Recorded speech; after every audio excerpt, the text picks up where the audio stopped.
hearing today. Without objection, the chair may declare recess at any time, and to our witnesses that are here today and to the people who have taken time to come here to see today, as well as my colleagues, I want to really dispense with my opening statement, and without objection, I'll enter that into the record. But what I'd like to say is that this is a follow-up to the meetings which we have held for the last few years, where there was active discussion, not just about what we were going to do to recognize what might be considered waste, fraud, or abuse, or money that was spent by the federal government that did not equal that which it was intended to do, which kept money away from the real recipients and for people who would have benefited with congressional intent. As you will recall, last year we held what was a meeting in October whereby we had GAO and others who came to speak with us, and they came up with what might be a 3-year number of their ideas about inappropriate payments, then waste, fraud, and abuse, but things that were paid that we felt like were not permissible or following the intent of the law or the needs of the money. Mr. Mfume and I at that time looked at each other and said, we are going to work together. We are going to challenge GAO to come back to us. We are going to find within the government other particular people who have talent, data, information, and can lead us to a better solution. I'm pleased to say, Mr. Mfume, I believe this is the beginning of that turning the corner to where we will then not just work together, but try and discover the things that reside within the government to gain the information that is necessary. And I think today's hearing will prove that in. So I'm delighted that you are here. I'm going to put my opening statement in the record, but that is what I wanted to say. This is about identifying, preventing fraud, improper payments in federal programs, and we're going to learn today how we're better prepared if we work together, if we find a way, and I think we will, not just to work together, but to use the important elements of this government for data, information, and lessons learned. And I would say thank you for being here. Distinguished gentlemen wish to have time for an opening statement. I do. Gentleman's recognized. I do, Mr. Chairman. Thank you very much. Good morning to you. Good morning to our witnesses who are here. And I want to just personally thank Chairman Sessions for the manner in which we continue to meet each other halfway, even though we're on different sides of the aisle, to come together to find a way at least to release the federal government of some of its ailments, particularly this whole notion of improper payments, waste, fraud, and abuse. We did that throughout the 118th Congress, and my colleagues and I on this subcommittee all remain laser focused on combating those matters. And I think we also have always agreed that this is a nonpartisan matter, no matter where we are in our country or philosophically. We agree that every dollar directed to every program ought to go to the intended purpose. From the very beginning of this President's term, the so-called Department of Government Efficiency, and some of you know that I have referred to it as the Department of Government Evil for my own particular purposes because of the way it's affected working men and working women and their families across this country. I think hardworking, dedicated men and women exist in every congressional district throughout the country, and while there is still no full, complete public accounting on all of them who have been dismissed, other than numbers, we don't know the names and the faces and the families and the children and the mortgages and everything else that's been disrupted by this.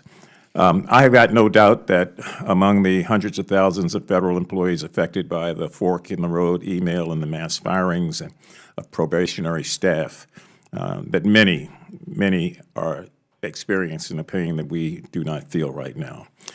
And that's not to even mention, as I'm sure the chairman would mention also, the 18 inspector generals that have been dismissed. They were like the sheriffs that were running the town and doing a damn good job at it and reporting back to this committee and both to Chairman Sessions and myself on real clear ways of trying to move us forward deliberately and focused.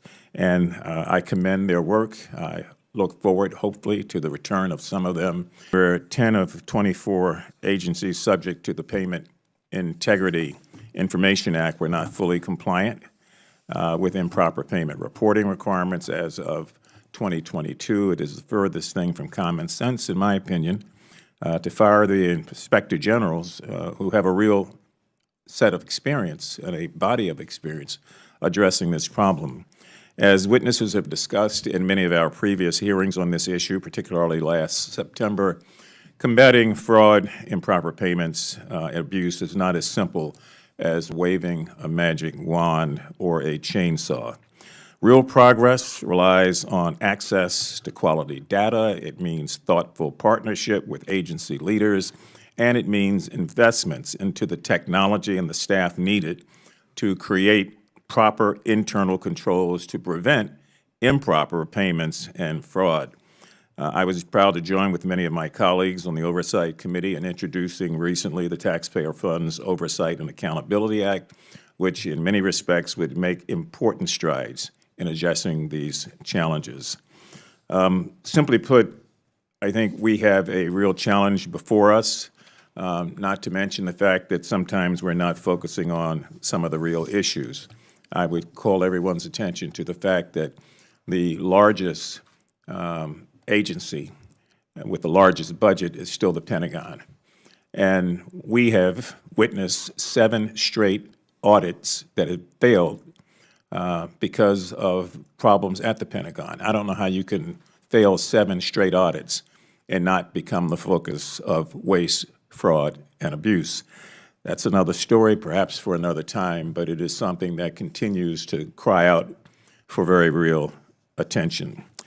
The GAO reported recently a total of $162 billion in improper payments in government-wide matters in fiscal '24, and that marks a significant reduction.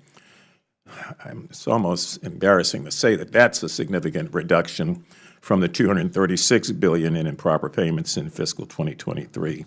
In recognition of this shared challenge, Chairman Sessions and I, in a bipartisan way, worked to discover real pathways to reducing fraud and to reducing improper payments. This past October, both he and I sent a joint letter to the GAO requesting that they review, as was mentioned earlier, $2.7 trillion in improper payments and fraud that have occurred since 2003 and provide actionable recommendations before this committee. So as I conclude, I must mention the importance of staying grounded in the scope and the breadth and the depth of this problem.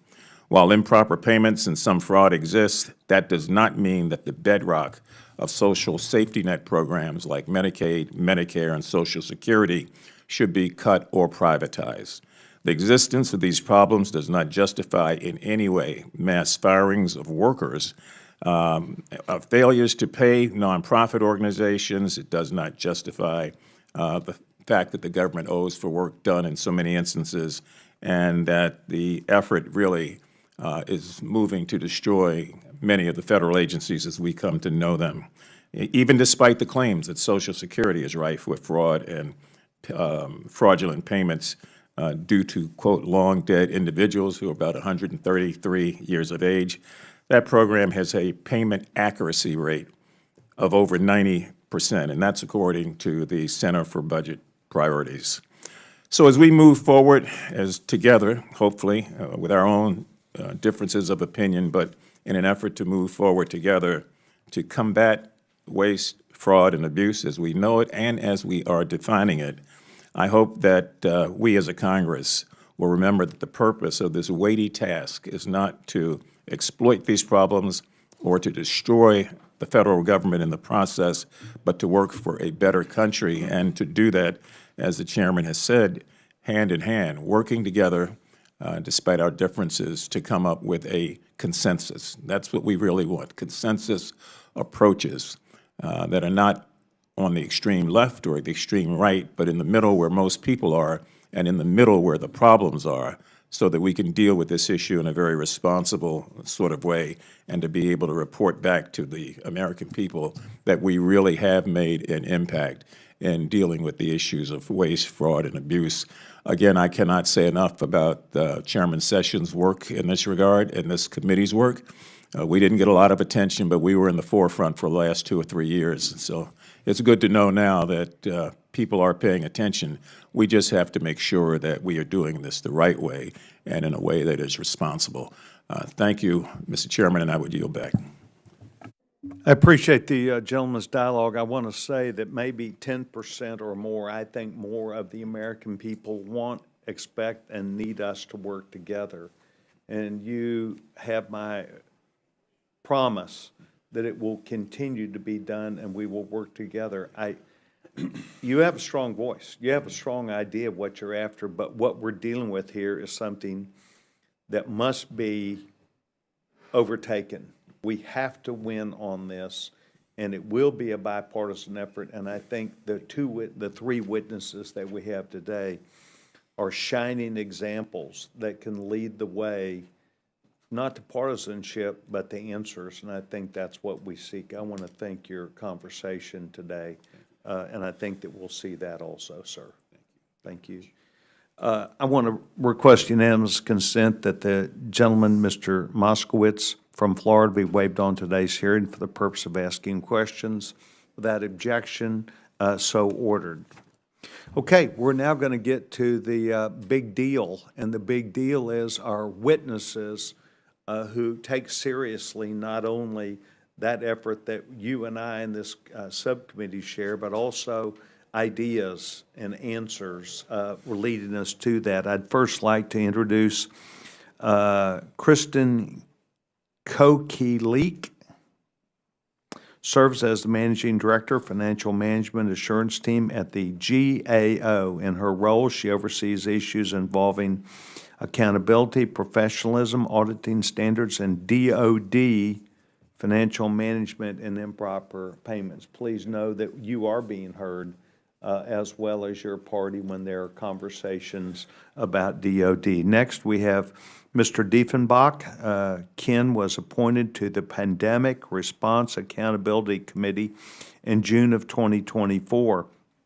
He brings over 28 years of experience in the oversight community and served in various roles related to investigation and data analytics.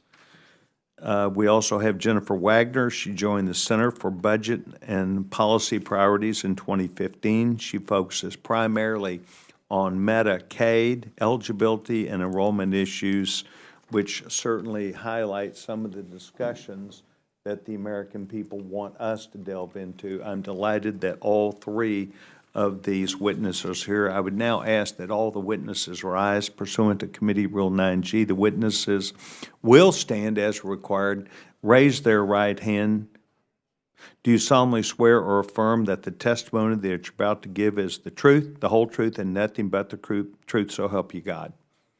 If the records show that the witnesses answered in the affirmative, thank you very much. You may now take a seat. I tried to keep my comments short.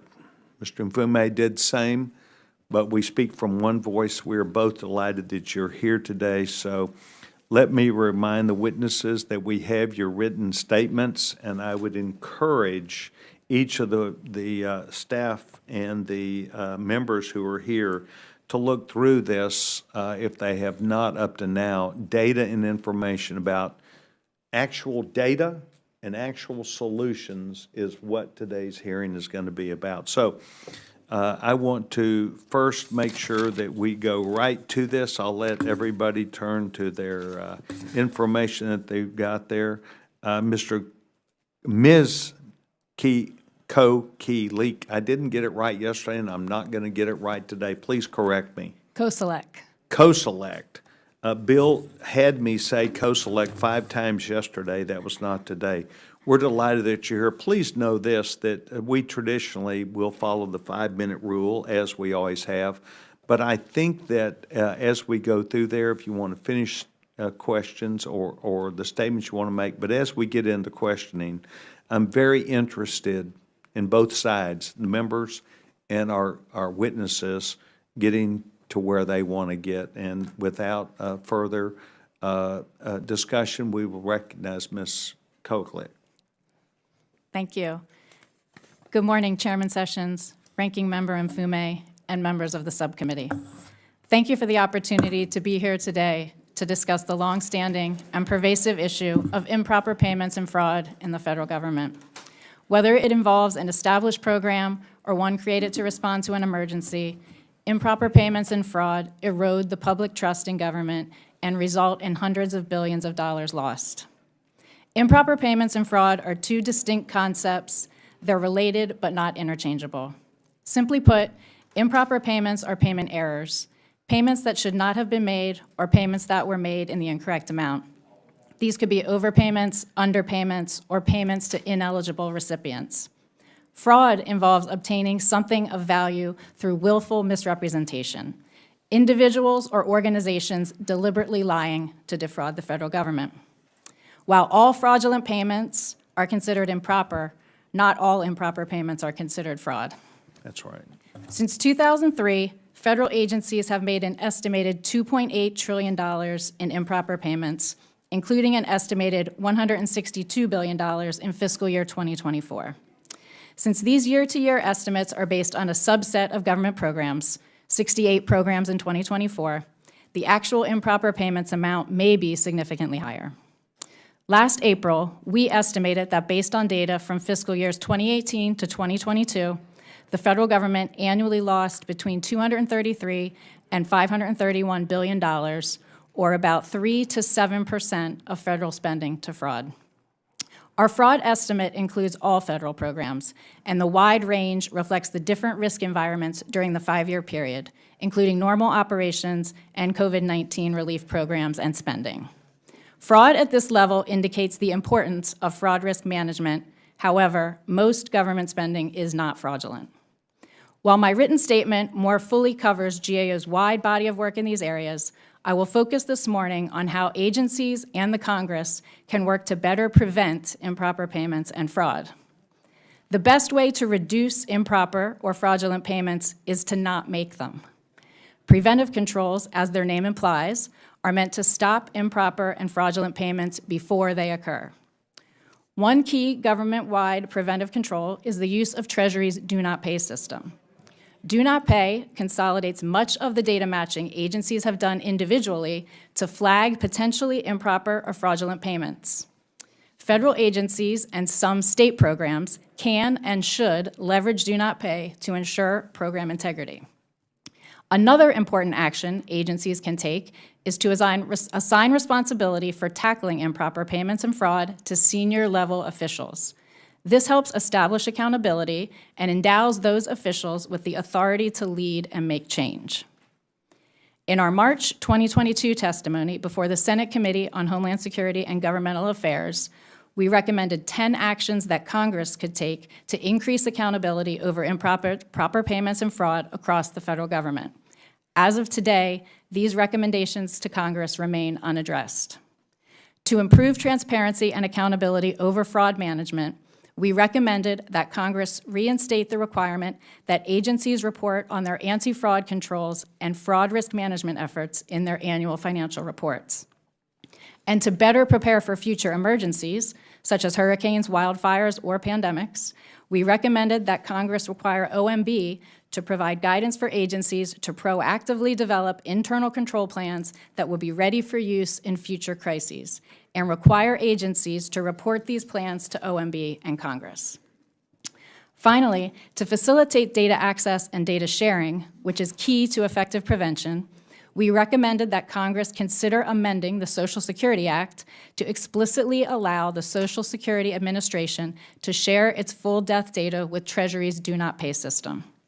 In December 2020, Congress passed legislation requiring the Social Security Administration to share its full death data with Treasury's Do Not Pay system for a 3-year pilot period. This requirement is set to expire in December 2026, and we think Congress should make it permanent. Earlier this year, Treasury reported that data sharing during the pilot had led to $31 million in improper payments prevented and recovered over its first 5 months, and the pilot's projected net benefit is over $215 million for the full 3 years. Congress can make an immediate impact by ensuring the Do Not Pay system continues to have access to the Social Security Administration's full death data. Continued congressional oversight is critical to ensuring that agencies address improper payments and fraud in their programs. Along with the actions detailed in my written statement, Congress can use a variety of tools such as hearings and the appropriations, authorization, and oversight processes to incentivize agencies to improve program integrity. This concludes my opening statement, and I would be happy to answer questions. Thank you very much. The distinguished gentleman, Mr. Deffenbaugh, you're recognized. Thank you. Chair Sessions, Ranking Member Mfume, members of the subcommittee. It is an honor to be here today to talk about the critically important topic of preventing fraud in federal programs. This subcommittee has been at the forefront of bipartisan efforts to find solutions to reduce fraud and other types of improper payments. Today's hearing comes at a critical time because unless Congress takes action, one of the most significant tools it has created to improve program integrity will be lost. As the Executive Director of the Pandemic Response Accountability Committee, or PRAC, an entity Congress created almost 5 years ago to oversee $5 trillion in relief funding, I can point to untold examples where fraudsters stole hundreds of billions of dollars from taxpayers and the intended beneficiaries of these programs. As a federal law enforcement officer who has spent over 28 years bringing to justice fraudsters who stole from federal programs, I know firsthand that unless we invest in cross-agency prevention and enhanced data sharing, we will continue to be victimized by increasingly sophisticated and well-resourced bad actors. Pay and chase is not the solution. Prevention is. To be clear, agencies have the primary responsibility to prevent fraud, but the PRAC and the OIGs also play an important role. Since its formation in 2020, the PRAC has time and again alerted federal agencies, Congress, and the American public to the lessons learned from the pandemic and our recommendations to help strengthen federal programs. For example, we issued a fraud alert on the use of suspicious Social Security numbers in obtaining over $5.4 billion in SBA relief programs. We have not only identified potential fraud, but we are also actively working to recover stolen funds. We are partnering with 48 federal law enforcement agencies to support over 1,000 investigations related to over $2.4 billion in potential losses. As we will discuss today, the time to prepare for the next disaster is now, not when new funds start flowing. We must act on these lessons learned.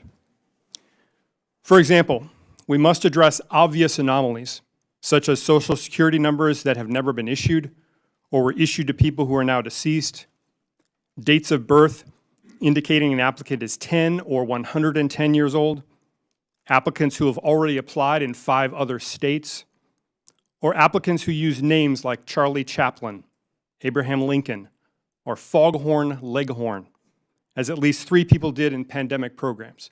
Those 3 were stopped before the money was dispersed, let me assure you. The government must pause and more closely review suspect claims before money is dispersed. We must look across multiple programs for red flags, as fraudsters do not follow our government organizational charts. They steal from wherever it is easiest to steal.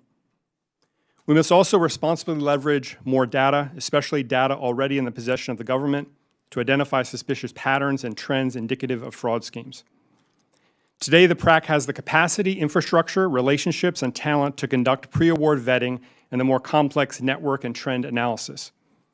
We know from our work that fraudsters can apply to all 50 states and territories from behind one keyboard.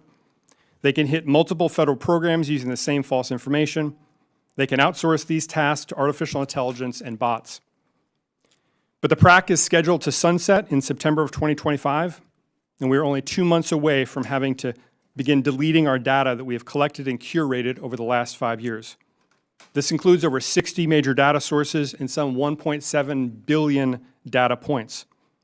We are also concerned about losing more of our staff whose outstanding analytical expertise is in great demand. We will soon reach the point of no return in which rebuilding this capacity would take several months, if not years, and a significant new investment of taxpayer dollars. The U.S. General Accountability Office has expressed strong support for the PRAC and estimated their analytics capability could result in an annual financial benefit of $1 billion or more a year.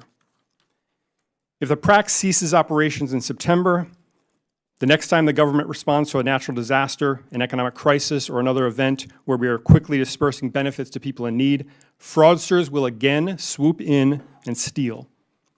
We will then inevitably ask ourselves, how did we lose so much money to fraud? If this happens, it will be because we chose not to be prepared, and we chose not to invest in fraud prevention and increase data sharing. Instead, we should continue the investment that Congress has made to the PRAC, which has a proven track record and a demonstrated return on investment. American taxpayers deserve nothing less. I look forward to your questions. Thank you very much. For the audience that may be watching, that is the Pandemic Response Accountability Committee that was referred to as PRAC. Thank you very much. Ms. Wagner, you're now recognized. Chairman Sessions, Ranking Member Mfume, and members of the Government Operations Subcommittee. I am honored to be here today to discuss something I have spent over 20 years working on, improving government systems to get the right benefits to eligible people in a streamlined and accurate way. I started my career as a food stamp caseworker in North Carolina and then worked for the Illinois Department of Human Services before joining CBPP. I am going to focus today on Medicaid and SNAP, specifically on 3 key points. First, Medicaid and SNAP have a rigorous eligibility verification process, and the vast majority of people are eligible for the benefits they receive. Mistakes are made, but most improper payments are paperwork issues, not fraud. Second, running an accurate program means making sure eligible people can get and keep benefits. When we talk about program integrity and accuracy, we need to talk about how adding red tape can harm eligible families. And third, there are effective ways to reduce improper payments and improve program integrity. But some of the solutions proposed don't match the problems. They don't solve improper payments and will increase errors. Let's dig in. First, nearly all of the people enrolled in SNAP and Medicaid are eligible for their benefits. Applicants fill out complex forms with details about their household, expenses, and income. Agencies verify that information against federal, state, and commercial databases. If the application and database don't match, the applicant must send verification, like a pay stub. Improper payments are not the same as fraud and are primarily caused by paperwork errors. For example, a Medicaid worker might check a database to verify an applicant's eligibility, but not capture and retain the data viewed in that moment. When a reviewer comes and looks at that case months later, they can't confirm the case is correct because they can't see what the worker looked at when the case was approved. There's no indication that the applicant isn't eligible, but since the paperwork is missing, it's considered an improper payment. This is a technical problem, not a fraud problem. Second, it is important to acknowledge one shortcoming of improper payment measures. They only consider those who receive benefits. They don't consider those who are eligible but couldn't enroll due to confusing notices or agency mistakes. We must keep this in mind when evaluating solutions to improper payments. Which brings me to my third point. Many proposed solutions don't match the problems and won't reduce improper payments or improve accuracy. For example, requiring Medicaid renewals every 6 months instead of every year will cause more problems than it solves. More paperwork will lead eligible enrollees to miss out on benefits for procedural reasons, not because they don't qualify for the program, but because they don't receive or return a notice or the agency doesn't process that paperwork timely. And more work for already overwhelmed state staff will lead to more mistakes and more improper payments. So what would work? The Government Accountability Office identified 2 strategies that have been successful in reducing improper payments: establishing accountability and facilitating internal collaboration, and providing technology, tools, and training targeted to root causes. Federal agencies overseeing SNAP and Medicaid need sufficient staff in key roles to make this happen, such as inspectors general to audit eligibility determinations, and staff to provide technical assistance and hold states accountable for fixing the issues that are discovered in audits. We saw this approach work. Federal agencies recently helped states better implement the requirement to conduct ex parte renewals, which happen when data sources confirm ongoing eligibility and enrollees don't have to fill out complex paperwork to renew. The United States Digital Services worked with states, and more than 5 million people were renewed for coverage with less red tape last year.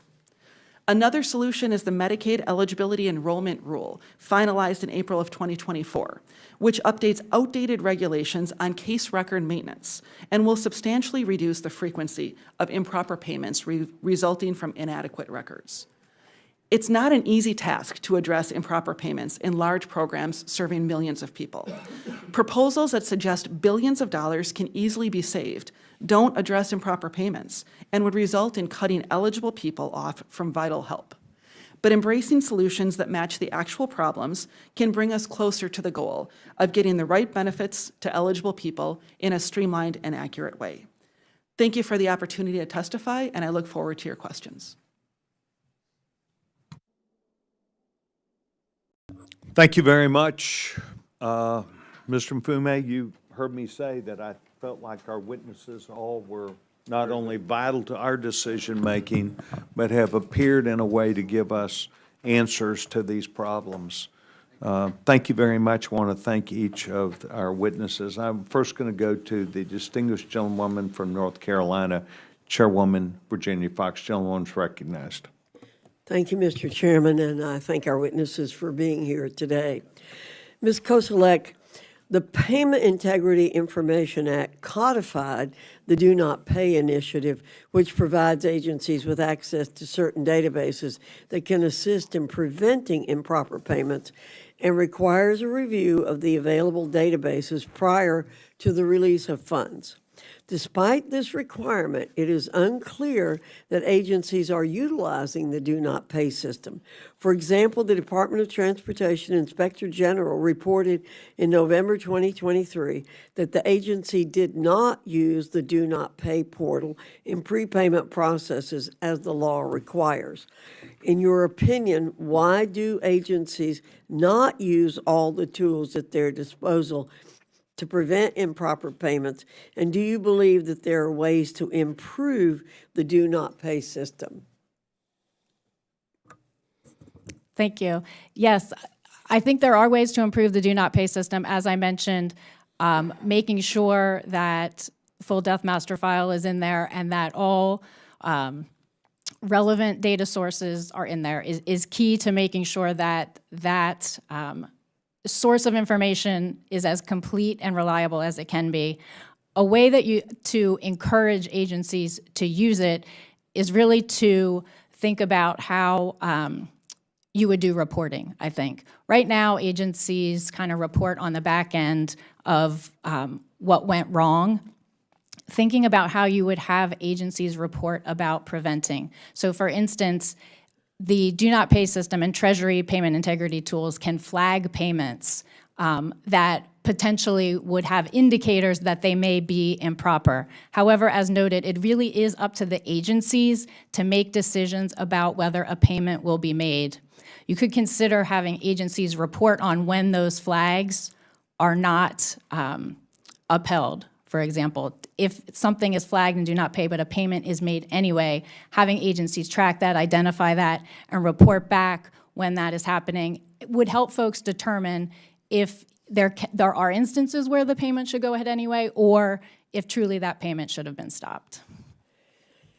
Let me follow up with another question for you and Mr. Diefenbach.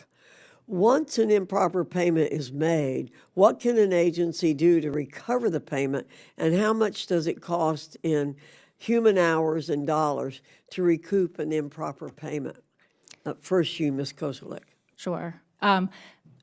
There are requirements for agencies to attempt to recover improper payments, and I believe it's up to the agencies to determine when it's cost beneficial to do so. So there can be instances where an agency may determine it is not cost beneficial to pursue all avenues in recovering that. You would hope that agencies would, but I think it's left to their determination to determine when it's cost beneficial. Thank you for the question, Congresswoman. Agencies have a number of options for trying to recover improper payments. There are administrative possibilities, options. The Congress did just pass the Administrative False Claims Act in December, which is a significant new tool for agencies and OIGs to work with jointly that allows agencies to go through a very rigorous process where they can then recover funds and damages in some instances. But to your point, recovering funds through the judicial system, the pay and chase model we have now, is exorbitantly expensive, which is why we and others in this hearing are focused on the prevention piece, because it is very expensive to do any of those recovery actions. So what investments could agencies take to prevent improper payments? Could investments in artificial intelligence help lower the improper payment rate? What we want to do is not have the payment go out to begin with by using what's available to the agencies now. So I'll start with you, Mr. Diefenbach. Yes. So technology is part of the solution. Another piece of it is culture, is ownership. And the Inspector General Act was passed in 1978 to create this community of watchdogs to prevent fraud. However, before 1978 and today, the agencies have the primary responsibility to do those things, to resource things properly, to exploit technology, as you just mentioned, and to ensure that they're doing good risk assessments and they're following through on those to make sure they're mitigating the biggest risks in their programs. Ms. Koselleck, any further comments? Yeah, so as you mentioned, prevention is really the key in this, and having the right data. So artificial intelligence can be helpful if you have the right data in the system. So we do have recommendations to encourage agencies to collect all the necessary information that is needed, to ensure the databases are complete, that they're accurate. If you're using artificial intelligence and other data mining tools, but you have inaccurate or unreliable data in the systems, that is not going to be very helpful. Thank you, Mr. Chairman. I yield back. Thank you very much, Jill. The woman yields back her time. Mr. Mfume, gentleman is recognized. Thank you again, Mr. Chairman. I've got a couple of quick questions. I know we're a smaller committee, and I'm hoping that we might even get a second round. And I want to obviously defer to both of the members here on my side of the aisle. I do want to be redundant, maybe deliberately redundant about a few things. Number one, I appreciated the testimony that nearly all Medicare and SNAP recipients are eligible for benefits, which would explode the myth that's been circulating that people are getting things that are not eligible. I want to underscore again what I heard was that most improper payments are due to paperwork errors, and not necessarily conniving persons trying to find a way to get a check. However, what I think I want to stop on more than anything else is the notion that was just enunciated, that we've got to stop it before it starts. And Mr. Diefenbach, I appreciate your comments that we can't play the game of pay and chase. That will go on forever, deplete resources, and frustrate everybody. I do want to ask if the 10 recommendations that you presented in your Senate testimony can be made available. I don't know that I have them, but I'd like very much to see them. And one overarching question, and then I'm going to get out of the way and yield to some of my colleagues, Mr. Chairman. Can all of you, individually or collectively, give me your assessment of what has happened and what will happen now that all these inspector generals are no longer in place to do the good job that they were doing to point out the crooks and the bad guys and to follow up with bodies like this, both in the House and Senate, that would allow us the ability to do what we've been able to do in a bipartisan way. I think what the effect is, but I need to hear it from the three of you, any of you. Sure, I can start. So certainly the inspectors general play a key oversight role. They have responsibilities related to improper payments. Beyond that, they do audits of the programs day in and day out, and can be very helpful in identifying some of the root causes that may lead to improper payments in the programs. And then also, they are really helpful in coming up with solutions once they identify those root causes, identifying recommendations that the agencies can take. So certainly, the lack of their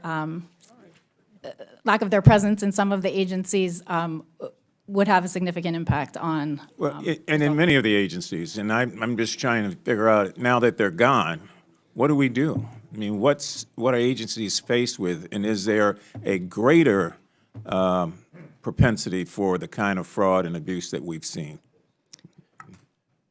So Congressman Afume, the loss of the inspectors general was a great loss on a leadership level, on a productivity level.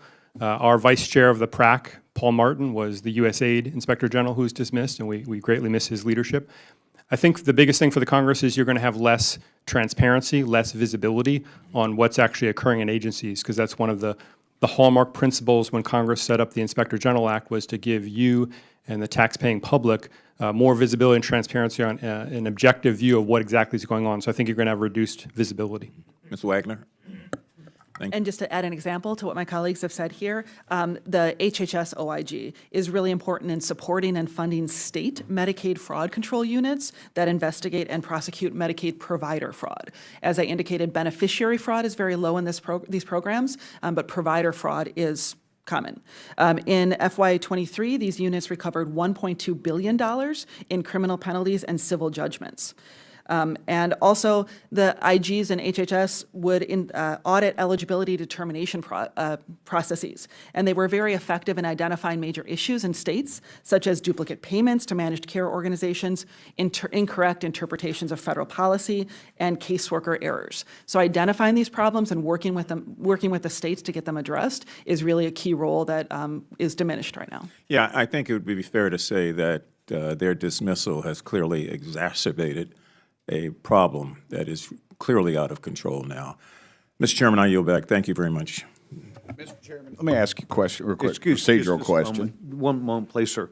Thank you very much. Does gentleman have a question? Well, no, I was wondering if I could yield Mr. Mafumi a minute of my time. I was enjoying his line of questioning. As soon as we get to you, I bet he will take that and Okay. even more. if the Okay, gentleman- I just want to make sure I'm sorry. Yes, to sir. mess up. As the gentleman does know, the chairman wants us to get to the bottom of this, and I do not intend to cut us off as long as we're staying in the margins. I think we're better off. I think we're better off when someone like you does yield time to learn more about what's on someone else's mind. Thank you very much. I've now moved to.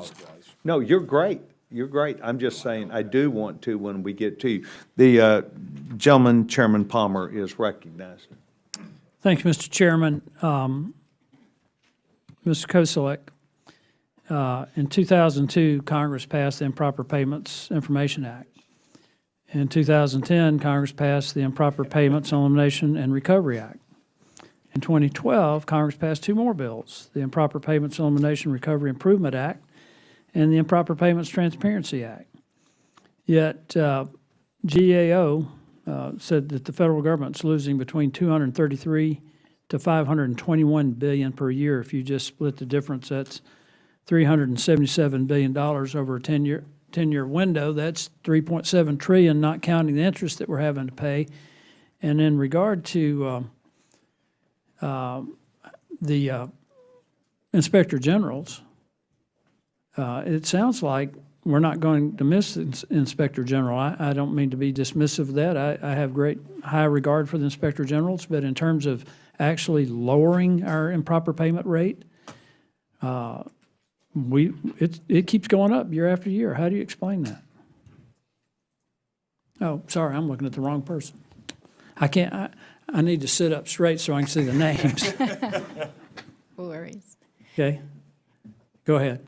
I think we really need to get back to basics and having internal control in payment processes. As you noted, there's been numerous amounts of legislation adding on requirements, reporting improper payments, But we really need to get back to the fundamentals of having internal controls in payment processes, understanding what the root causes are for the improper payments going out, and focusing on that, requiring agencies to report their plans for prevention to you, and having accountability for having those prevention plans in place. Isn't the problem, though, the failure to have enforcement in any of these bills? I've been working on it since I've been in Congress. I believe I might have been the first one to get the Budget Committee to really take into account improper payments. Been working with Mr. Dodero this whole time on it, and it's not getting better.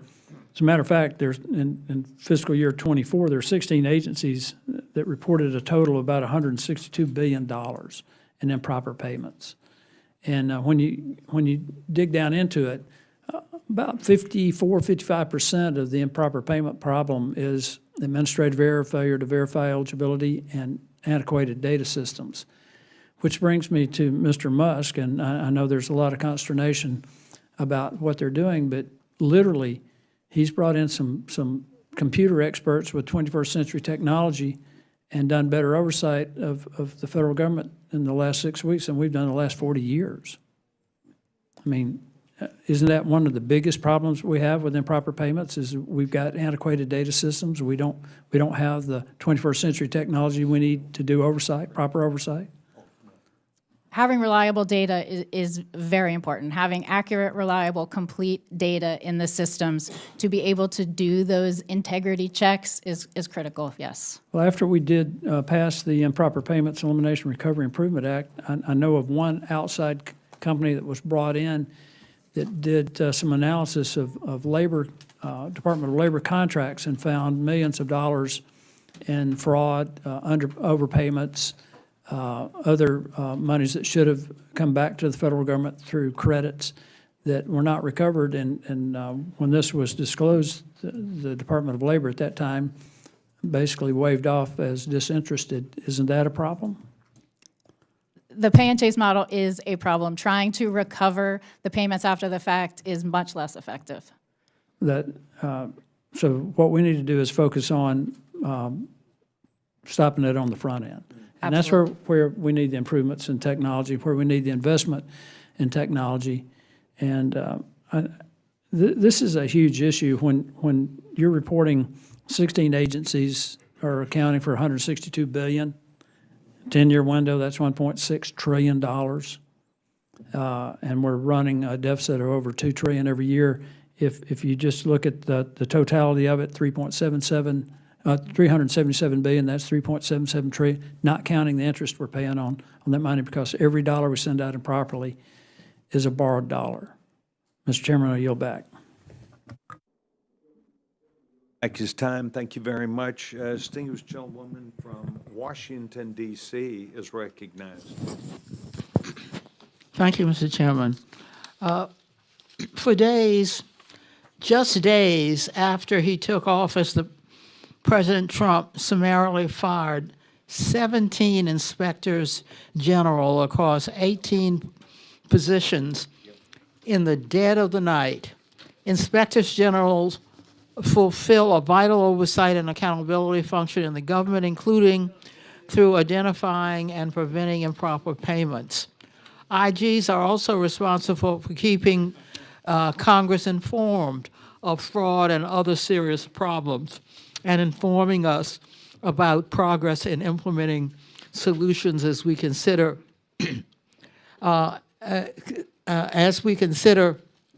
ways to attack the problem of improper payments. It is critical that we do not undermine these officials who serve as our partners in this fight. Ms. Wagner, I am aware that much of your work has focused on the challenges that states may have in complying with complex requirements for federal payments programs.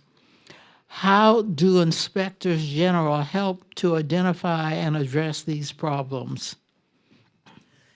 Inspectors General play a critical role in auditing state operations. States are trying to run an accurate program, but they have many pressures on them, and they sometimes make mistakes in their policy, in their operations, and their systems.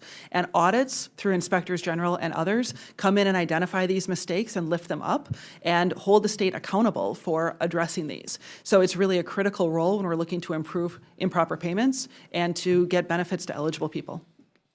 Thank you. Ms. Koselleck, how does the firing of Inspector General affect Inspector General office's ability to prevent and address improper payments? The role the Inspector General plays is critical. One of the other things, they're often the first line of defense in investigating allegations of fraud and improper payments. So without having, strong Inspector General presence in there, that can certainly be an impediment. They're also an objective voice in identifying problems and doing investigations. So certainly having a very strong Inspector General role is critical. Inspectors General are rigorous, evidence-based, use rigorous evidence-based approaches to target fraud. This is important because a reckless approach to fighting fraud risks collateral damage. It could keep federal assistance from going to those who most are in need of it.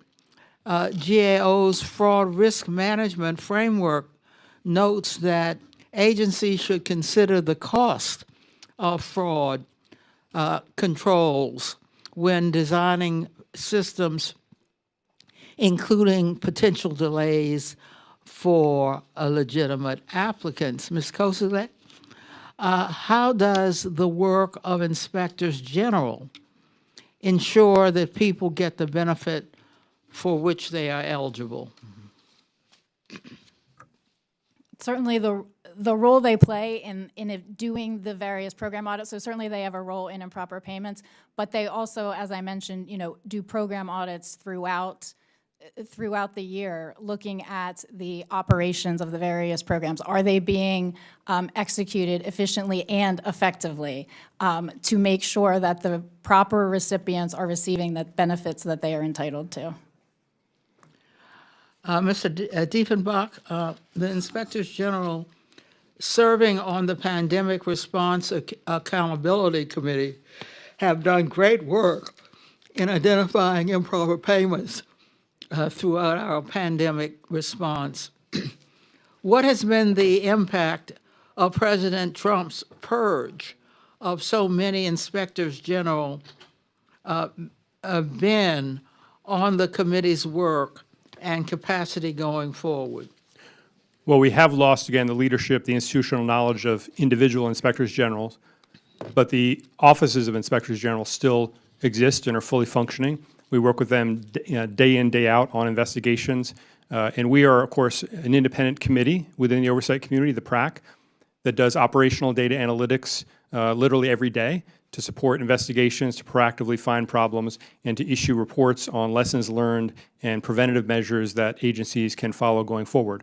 So we are continuing to do our important work to support the OIGs and to be a centralized hub, if you will, for analytics to support the OIGs that are smaller, that don't have their own capabilities. Thank you, and I yield back. Thank you very much, the distinguished gentlewoman. We're delighted that you're here, and as you have proved in your service, we all want to, as well, Mr. Mfume, and your side, want to stop improper payments and move to the areas that they would be needed. We now would move to distinguished gentleman, Mr. Gill from Texas. You're recognized.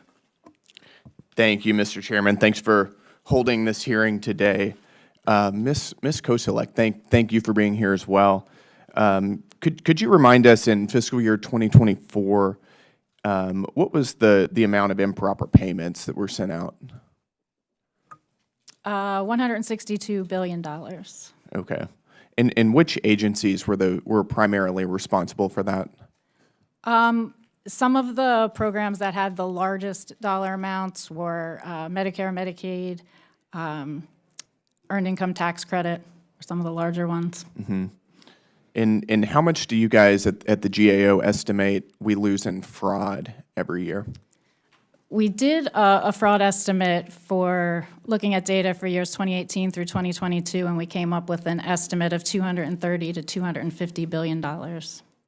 In what agencies Annually. do you primarily see fraud? That Where do you estimate see was it the based most? across all programs. Okay, got it. So if I'm in, let's just use a specific example. If I'm a fraudster and I want to collect unemployment checks that I shouldn't be receiving, and I steal somebody else's identity to do that, and I apply to the Department of Labor, what are the processes that you would expect to see the Department of Labor go through to ensure that I don't improperly or fraudulently receive a check? So unemployment insurance is an interesting one. It's a federal-state partnership program, so there are responsibilities at the federal level and at the state level. As I mentioned, really having those preventative controls in place, doing those data matching checks are some of the key controls that you could expect to see to have an entity have in place. And in this case, you need to have those types of controls in place at the state and at the federal level. What do we actually see on a realistic basis? How often are some of these checks actually applied?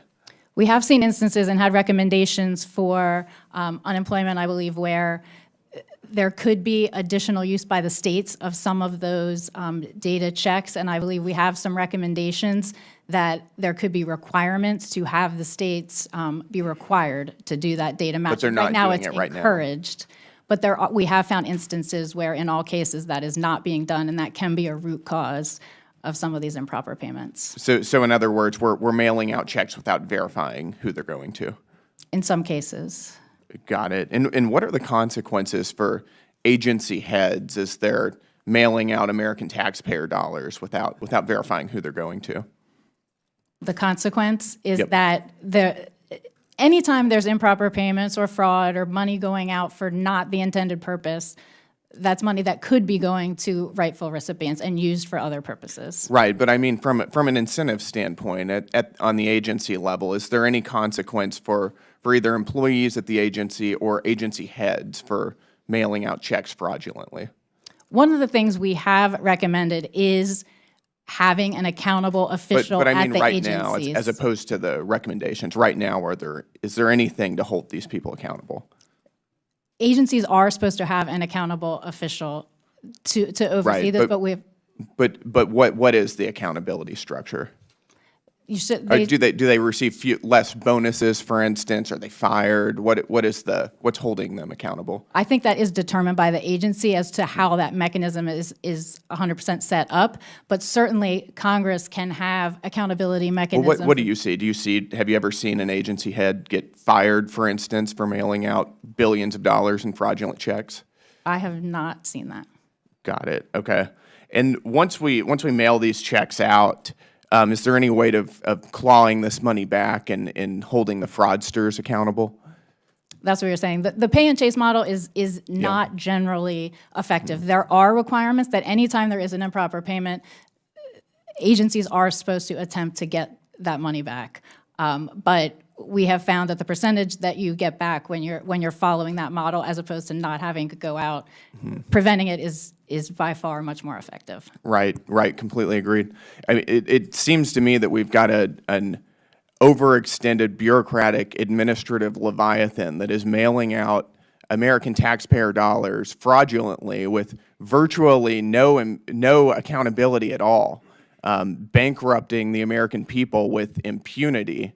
And this is from a federal government that ostensibly works in the interests of American citizens, is instead wasting our taxpayer dollars on a scale that is difficult to fathom. I think this is precisely why we need DOGE so badly to get this nonsense under control. And with that, Mr. Chairman, I yield back, and thank you very much.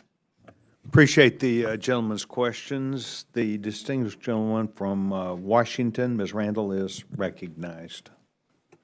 Thank you so much. Mr. Chair, and thank you as well to our witnesses for taking the time to be here today and share your expertise. I've been pretty open about sharing my sister Olivia's story. She was born with really complex disabilities and was able to receive the care she needed because of Medicaid. And she was one of an estimated 2.4 million Washingtonians enrolled in Apple Health, our state Medicaid program. And so ensuring that we're protecting that program is very important to me, not just personally, but on behalf of all my constituents. And I think I share the goals of so many of my colleagues here to ensure that we are using taxpayer dollars efficiently to provide essential services to our neighbors who need them. But what we may have some disagreement on is how to make the federal government and our programs work better for the American people. My colleague talked about fraudsters, and certainly there is some fraud in some of our programs, some improper payments. But I think what we also have to underscore is the individual people that are trying to access these programs. And we had a subcommittee hearing on healthcare and financial services a week or two ago, in which we collectively, bipartisanly, discussed and understood the barriers that exist for many families trying to access Medicaid, including and especially those married couples that have a hard time getting the healthcare that they need to be successful. But I want to reiterate the difference between fraud and people perpetuating fraud and the improper payments. And Ms. Wagner, could you reiterate, is it true that the vast majority of improper payments are paperwork issues, not fraud? Yes, that is correct. It's usually a mistake in the process when you talk about a program like Medicaid. It could be an eligibility worker didn't follow correct procedures, or the participant was issued the wrong amount of benefits. But it's often an error, an inadvertent error by the household, or a mistake by the agency staff or system. The incidence of fraud, which is intentional deceit to gain a benefit, the incidence of beneficiary fraud is very low in these programs. Yeah, thank you.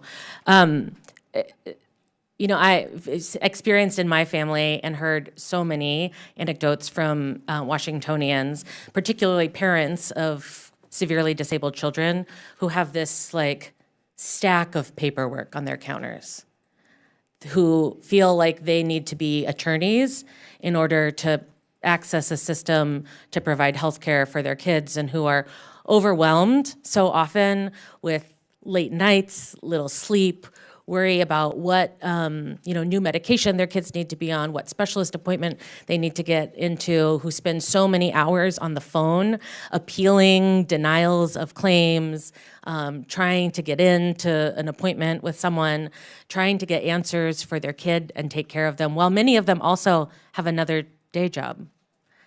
This, to characterize these parents as fraudsters, or to try and lump in individuals who are just trying to stay alive in so many cases, feels really challenging to me. And, I talked to the Healthcare Authority in Washington, our agency responsible for administrating Medicaid, and because of Washington's fraud abuse detection system, which I supported funding for as a member of the state Senate, they have uncovered 35 to 40 credible allegations of fraud. That's 35 to 40 out of 20 million claims that they receive a year. And to do that math for us, it's 0.0002% of fraudulent claims. And, none of us are claiming that no fraud exists, but I think we need to keep in mind the scale of the problem here and who is perpetrating the incorrect payments. I also want to raise one thing that the Healthcare Authority suggested might be helpful as we talk about efficiencies in government. And they said that there is a federal system to which they as states don't have immediate access, to understand whether folks are concurrently enrolled in Medicaid programs from one state to the other. I know there is, we will have in the next couple of years some changes to that database to monitor when someone moves and changes their address, but it doesn't allow agencies like the Healthcare Authority in Washington to track whether there's concurrent enrollment. And that would be something that I'd love the chance to work on with my colleagues. And I yield my time. Gentlewoman yields back her time. Thank you very much. We've moved to distinguished gentleman from Tennessee, Mr. Burchett.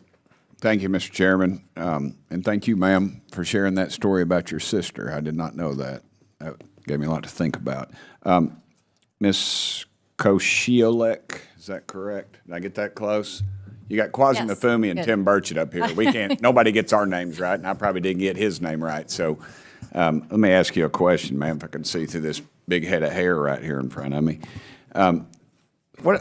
what are some of the key issues that prevented these agencies from prioritizing prevention of improper payments and fraud?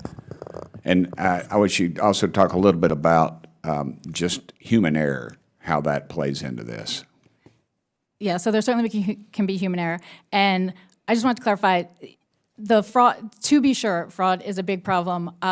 The fraud numbers that we estimated over those years was about 3 to 7% of the funding.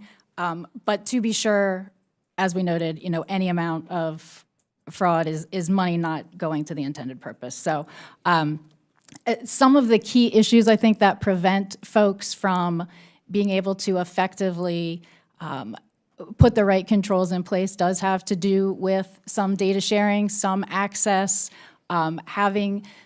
truly understanding the eligibility requirements, the data attributes that should be checked, and then having that right information to be able to do that checking to make sure that the payments are valid, going to the right person, is really what's critical and can be some of the key challenges and issues that agencies face. The agencies in 2024, fiscal year 24, they collectively estimated approximately $161.5 billion in improper payments. Do you think Congress can get to the point where we can stop that?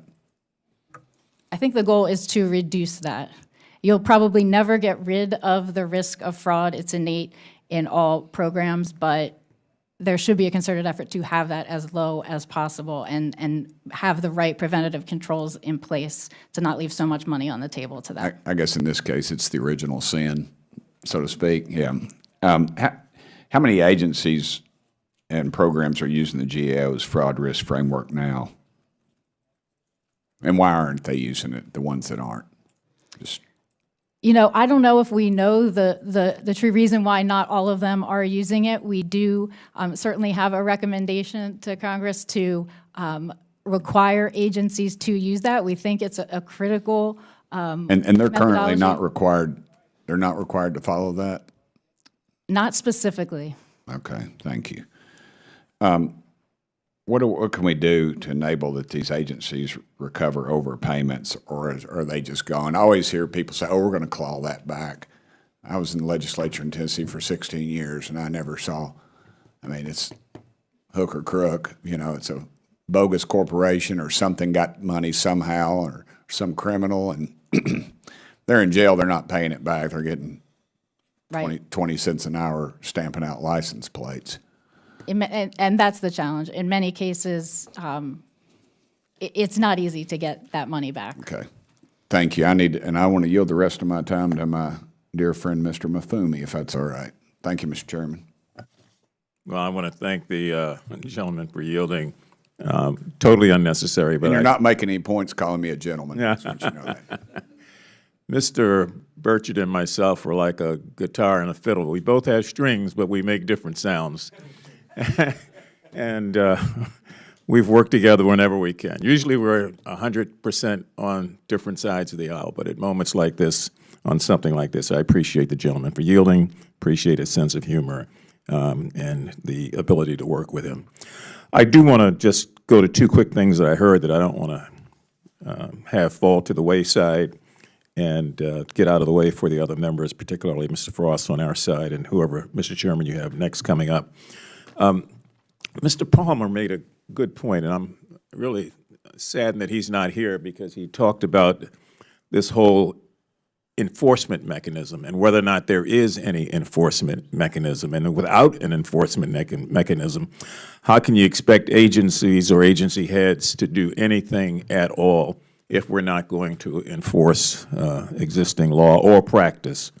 And the other interesting thing was Mr. Gill, who mentioned consequences to agency heads, which I think is something that we ought to talk about, particularly the flip side of that, which is incentives to agency heads. And I don't know if we are providing them right now. So if I'm running agency A, B, or C, I see a problem and I work my tail off to get it fixed so that improper payments are not going out. Seems to me there ought to be some incentive there for agency heads to do that, and there ought to be a hammer on the other side for agency heads who fail to do it at all. So I just wanted to go back to both of those points. I want to thank the gentleman, I'll call him a gentleman again, from Tennessee, Mr. Burchett, for yielding this time, and I yield back, Mr. Chair. Mr. Burchett yields back his time. Thank you for the distinguished gentleman. We'd now recognize the distinguished gentleman from Georgia, Mr. Jack.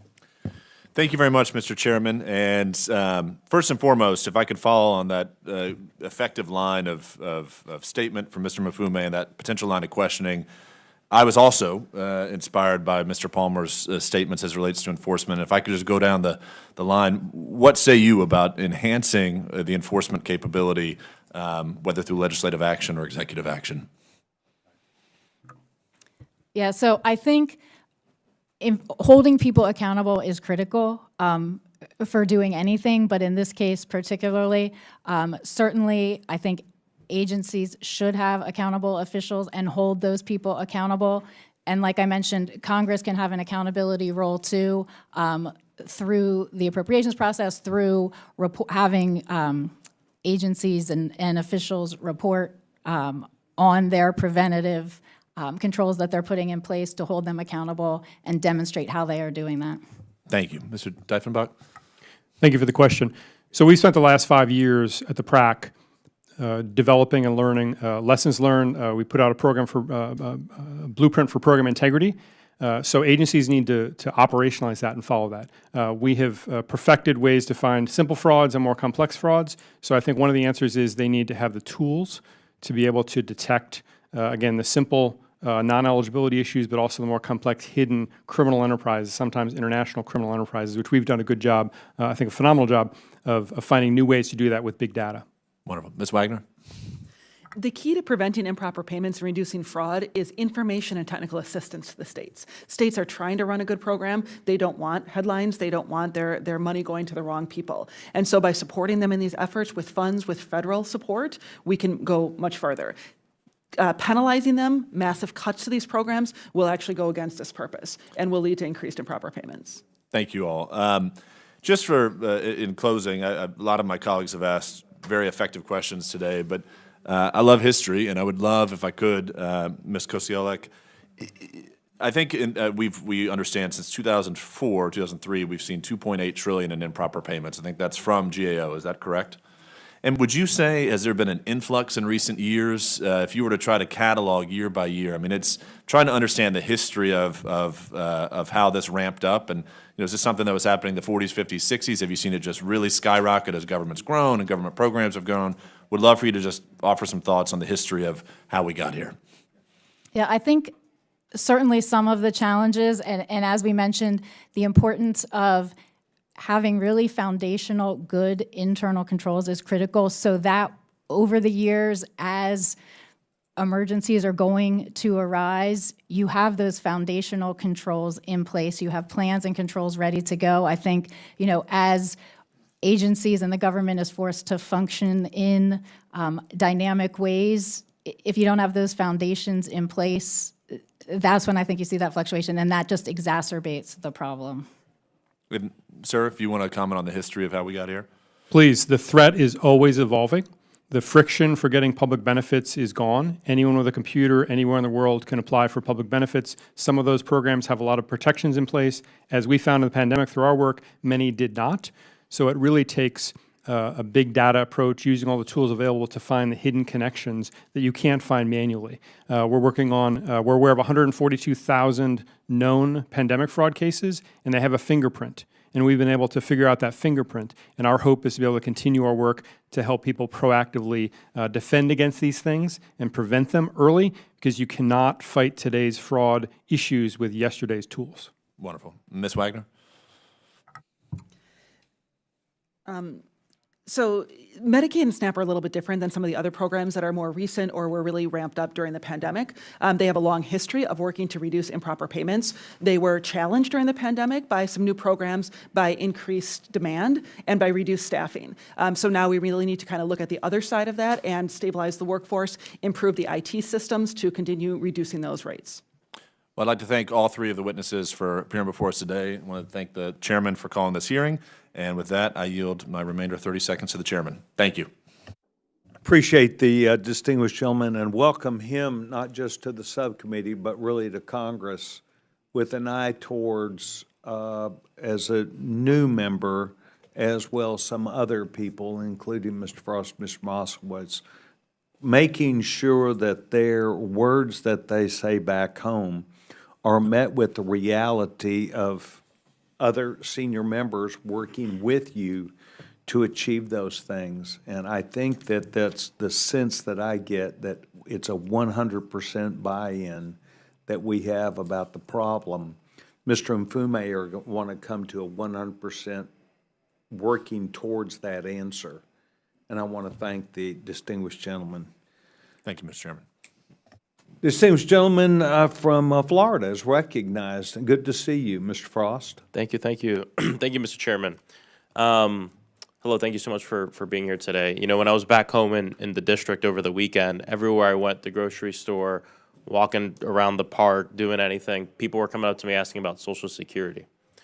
And I think a lot of people are worried and scared right now. I think part of it has to do with a lot of the mis and disinformation that's going around. I mean, we've heard this constant lie from Elon Musk that tens of millions of dead people are getting Social Security paychecks. Claiming fraud on Social Security, I think, is one way that folks are going to justify cutting it, pocketing the benefits for billionaires, privatizing it. Ms. Koselleck, Elon Musk is now calling Social Security a Ponzi scheme. How concerned are you that Social Security is a Ponzi scheme? I don't think we have seen indications in our work that that is the case. Musk is calling it a Ponzi scheme as an excuse to destroy it, in my opinion. Americans earn Social Security through years of hard work, and it's a good investment. It could be a better investment for black men, because we're pretty much donors because we live less time, but that's another conversation for another time. It's one of the most popular government services, and most people support more funding for Social Security, not less. Ms. Wagner, you know, people want shorter wait times, payments processed more quickly, but at the same time, the administration wants to cut 7,000 employees from the administration. Yesterday, somebody from my office called Social Security, 30 days to process something on retirement, 30 days on Medicaid, 230 days as it relates to disability. What would be the effects of these cuts to the Social Security Administration right now? When staff shrinks, there are fewer people to take appointments, to answer phones, to process applications for different benefits, and that hurts people nationwide. And in addition to their own staff, Social Security Administration funds state disability determination service employees who decide whether applicants' disabilities are severe enough to qualify for benefits. Their processing time was already at a record high of 7 months, and we expect cuts will have further impact. In addition, 7 in 10 of Social Security staff do serve the public directly. So this will have a major impact on customer service. Thank you. It's not just, you know, billionaires like Elon Musk who are going around attacking it. My own Florida Senator Rick Scott, the richest person in Congress, which on the topic of fraud, you know, my senator made history.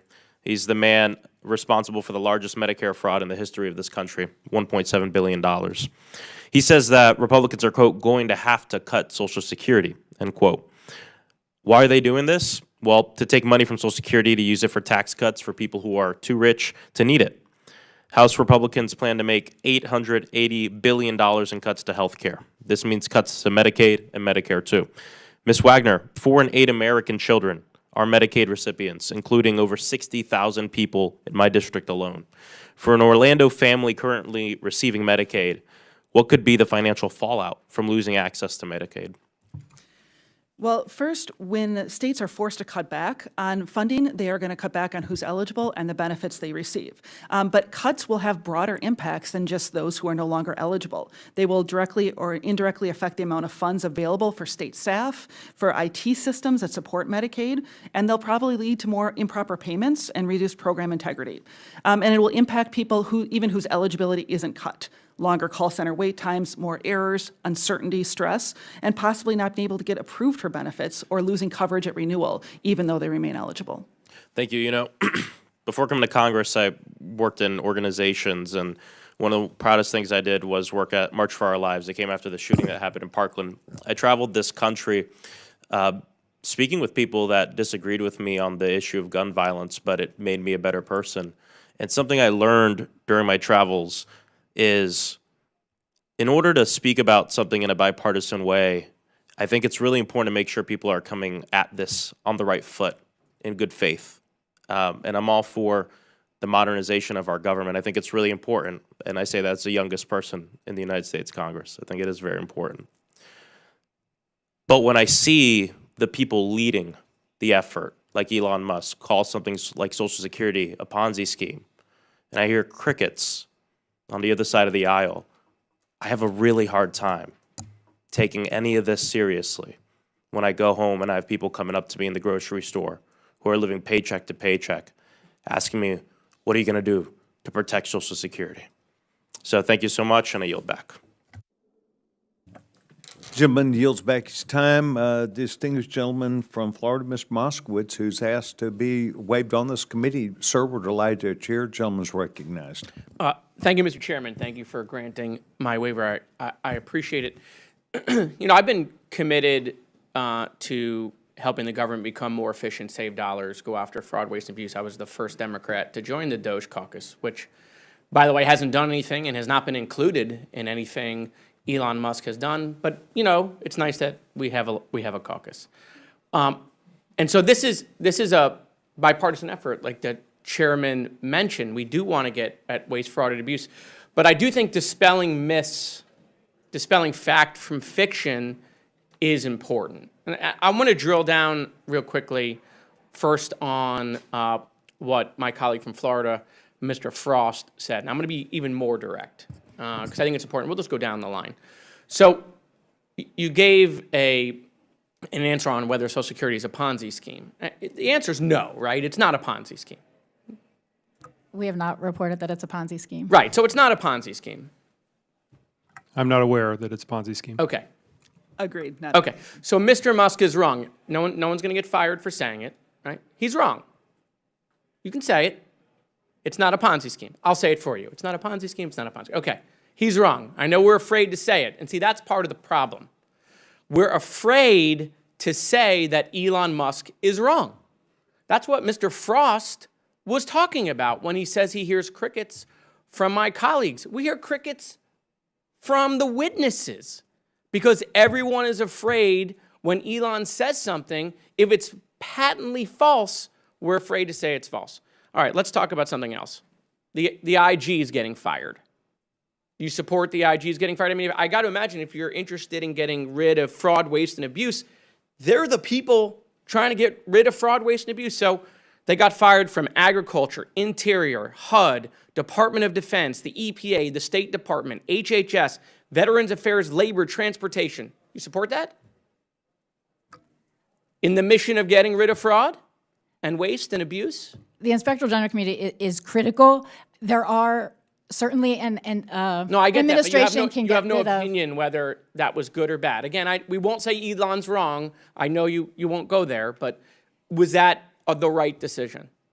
You did lose institutional knowledge. Certainly, administration has a right to change who the Inspector General is. There are reporting All right, mechanisms let me make though, it that easier. weren't So, like, necessarily followed. let's use numbers. Let's use data. So like 5149, 51 bad idea.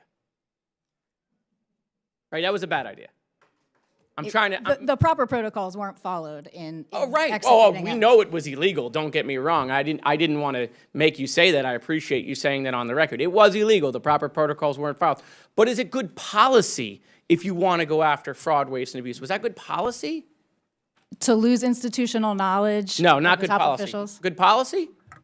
I don't think it improves the ability to fight fraud, waste, and Okay, abuse. not good policy. Not good policy. Not good policy. Okay, right. And if you're telling the American people that this is a focus of your administration, and then you go fire all of the AGs, that doesn't seem to compute. Okay, lastly, did fraud and improper payments start with Joe Biden?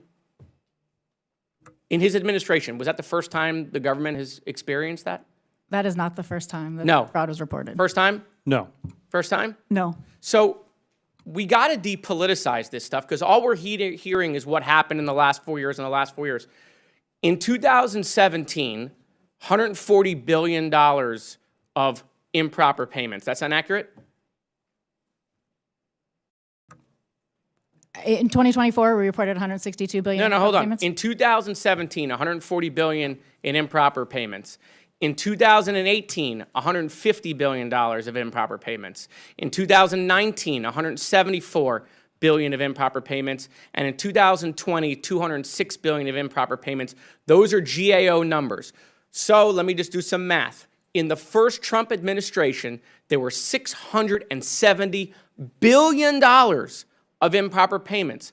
I'm not blaming him, but he is blaming Joe Biden, and so is Elon Musk, blaming for the improper payments for what happened in the 4 years of Joe Biden. My point is, Mr. Chairman, if we do want to solve this on a bipartisan basis, then we got to separate fact from fiction. We got to depoliticize it.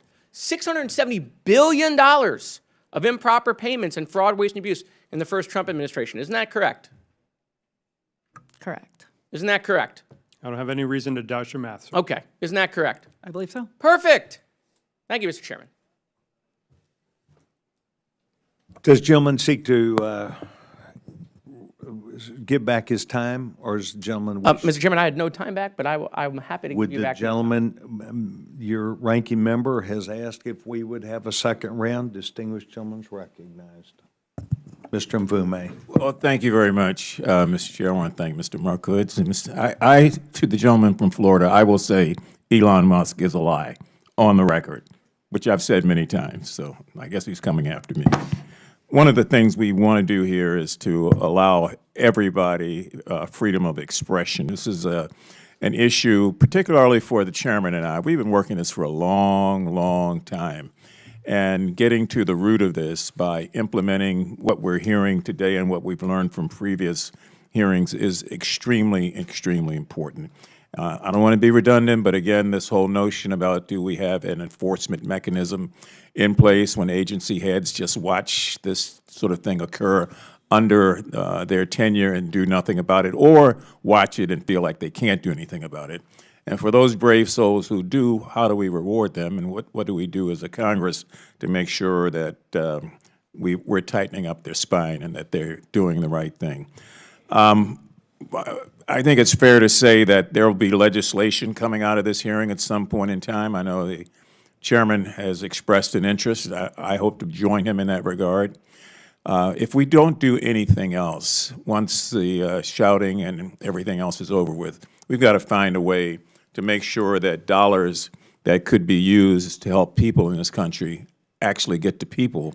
If we're able to slow down this, I can't call it a trickle of fraud, waste, and abuse, an avalanche that has been going on. And I've been looking at the GAO numbers going all the way back to 2003. So Mr. Markowitz was right. It didn't start under Joe Biden. This has been going on and on and on. And I think we will have a gross failure on our part if we don't find a way in this committee with this wind to our back to do something about it. It's going to take calm, clear thinking, a resolute determination to make sure that whatever legislation we are able to come up with jointly over and over again that passes really does get us to where we want to be. I would think that everybody in this country is appalled to know that there are crooks out here who feed on the government, who lie, who cheat, who steal, who deliberately find a way to get around the law. And I don't know that there's any safe haven for those individuals wherever they are. I do know that we've got to bring the hammer down on them, which is why I'm so dismayed that the inspectors general are not in place to do just that. They had started a process and it was yielding results. So I'm going to yield back to our chairman. My commitment is to work through these issues, to work in a bipartisan way where possible, and I hope that's very possible, and to keep saying what we've been saying over and over again, which now is starting to get some sort of audience just because I guess Elon Musk has a bigger bullhorn than my microphone here. But we've been at this. This is not new. And we've got to find a way to do it in a way that is surgical, deliberate, verifiable, and allows for due process. With that, I'm going to yield back. Thank you, Mr. Chairman. I appreciate the time. Thank you very much. And also, if the gentleman does, I don't know if that was your closing comments. Okay, then I'm going to yield myself my time, and then I probably will put those together with my closing comments, and then we'll get out. I want to thank the not only the witnesses who are here today, but so many others who are in the audience. I think today you saw a very classic events that happen almost every day on the Hill, and that is people miss the opening statements. They miss some of the nuggets of information that each of you gave. But what resides in each of us is a desire when we hear the term $800 billion, whether it's waste, fraud, or abuse, or unintended payments, whatever you would want to put that term with, it is frustrating. It's frustrating for us. It's frustrating for you.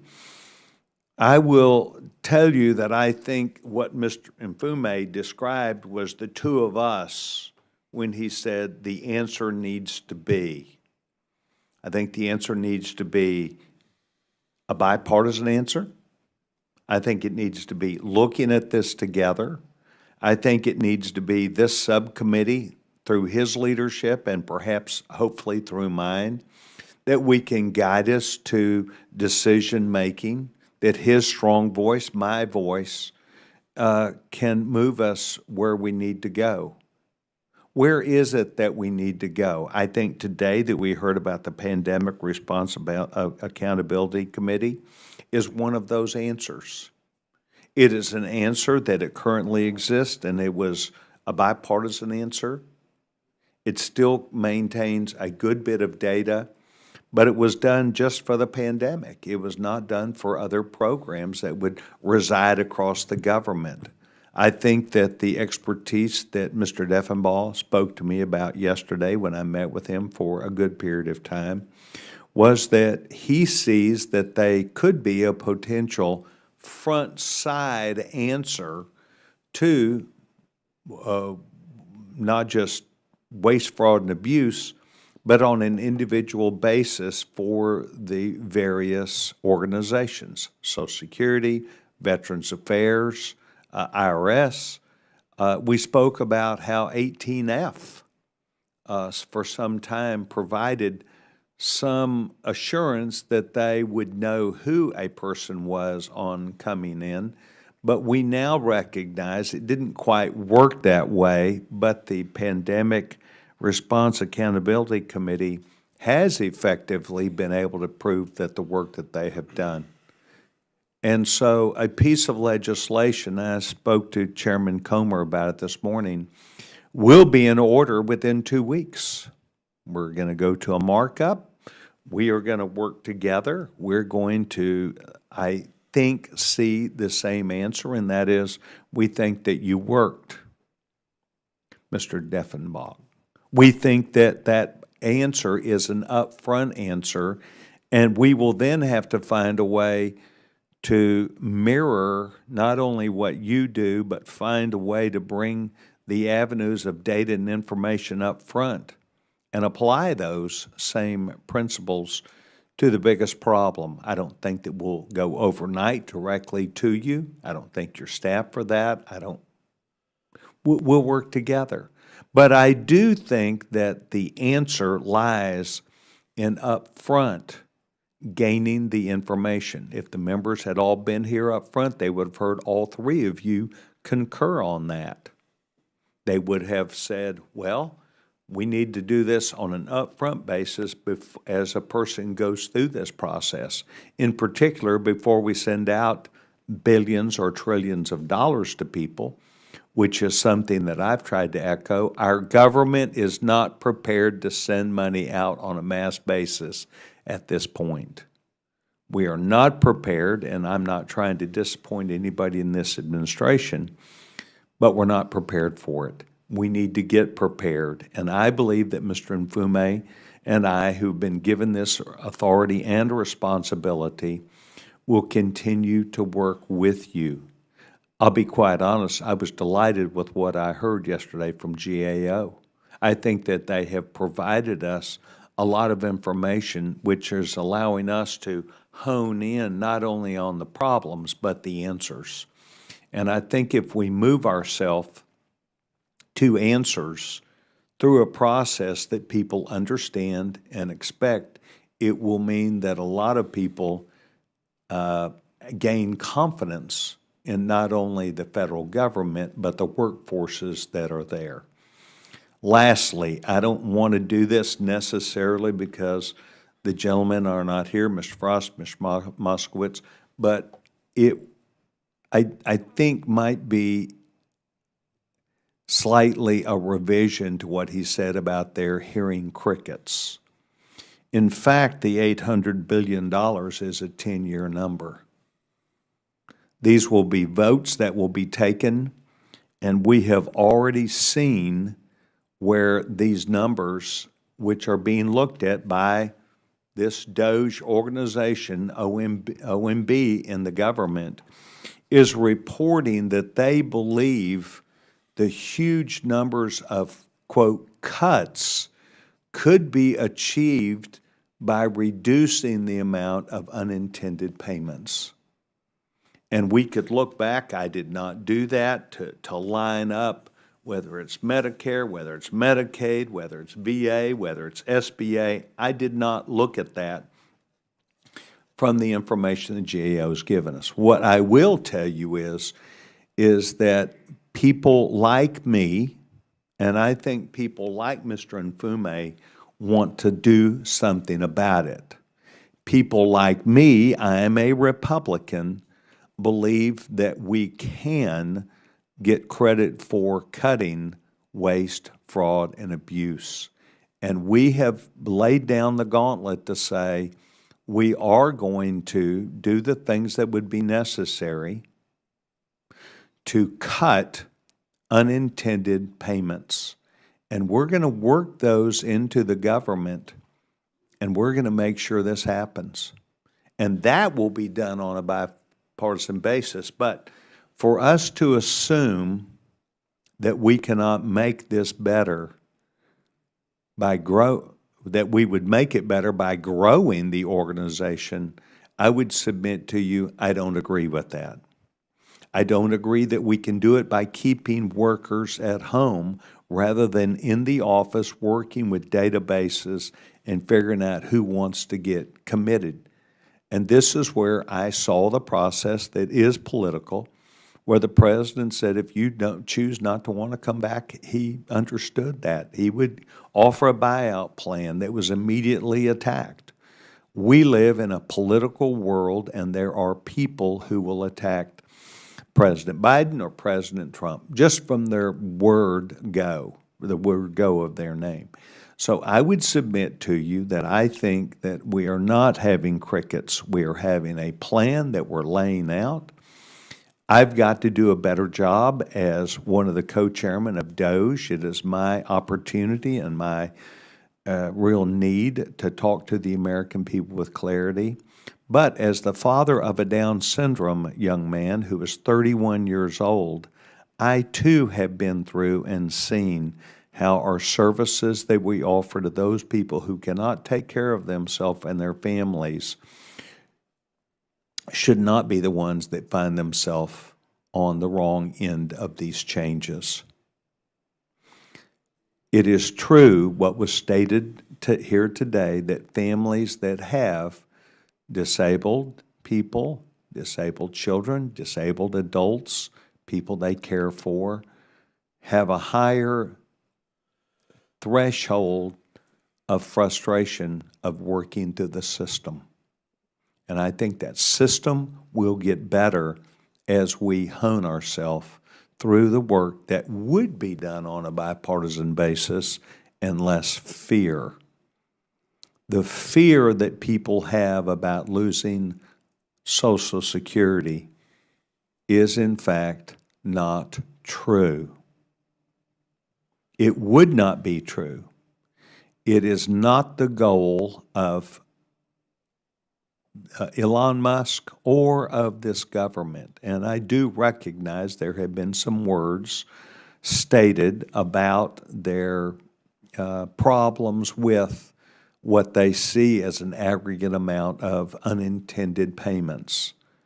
But I will tell you that there is more than enough room to stop the unintended payments that would equal the amount of money that is almost destined to be cut. We deal with 10-year numbers, not one-year numbers. We deal with numbers that are exponentially high, and it sounds almost like, oh my gosh, they're going to shut down the program. In fact, there needs to be thought process behind it.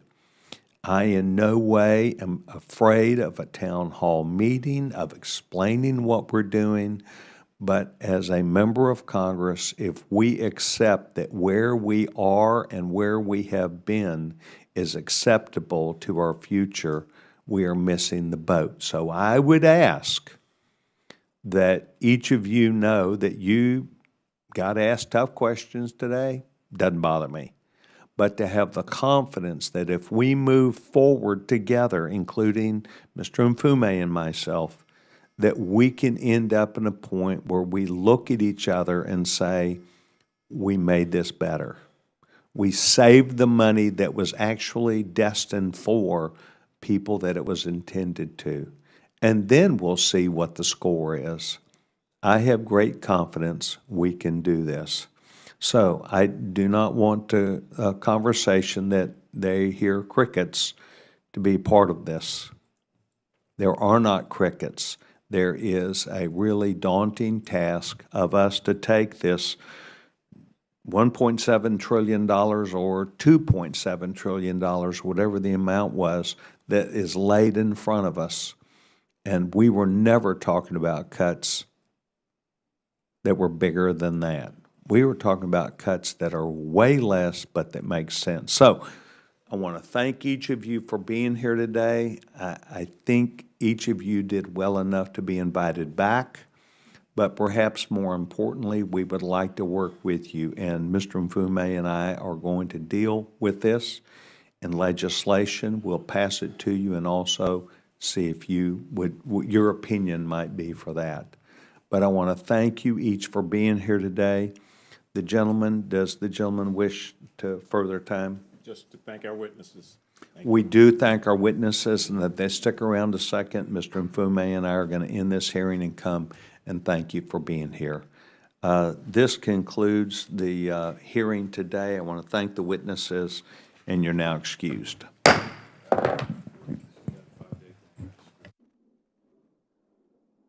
My script right. Whoops.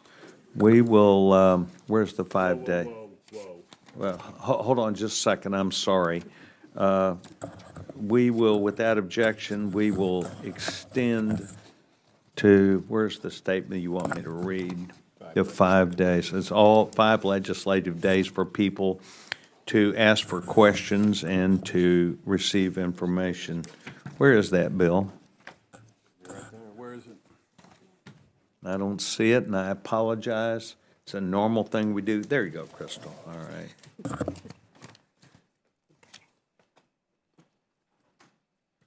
That's unanimous.